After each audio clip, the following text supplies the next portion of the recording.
So what's it like being on a boat in the Arctic? A lot of fun. Well, it depends on the boat.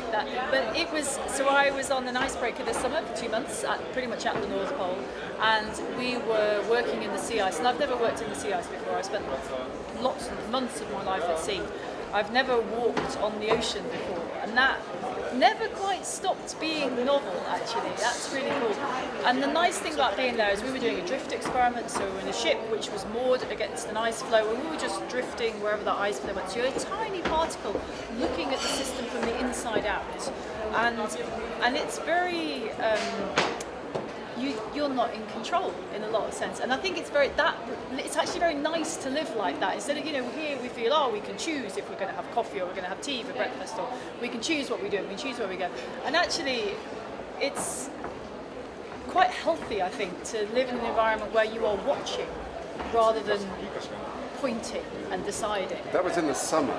Yes. Can that be done in the winter? It can, and next year, in September 2019, an enormous expedition will begin, the biggest, most comprehensive drift expedition which has ever taken place, which is Mosaic. And the German icebreaker, the Polarstern, will leave from the Russian side of the Arctic. It will freeze into the ice just like the Fram did, 100 years on, and she will drift all the way across the Arctic Ocean over a year, and scientists will switch on and off over the course of the year. 600 scientists will be on board and off. There'll be more people collaborating around the edges, and the point of this is to look at what happens not just through a full yearly cycle and to follow one patch of ice as it drifts along, but to look at what happens during the polar nights, because it's hard enough to get to the North Pole during the day, the polar day, as we did.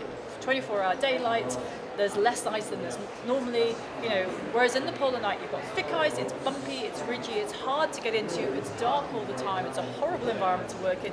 We don't know what happens, and the satellites don't go that far north. And so Mosaic is going to plug that gap, and that is so exciting.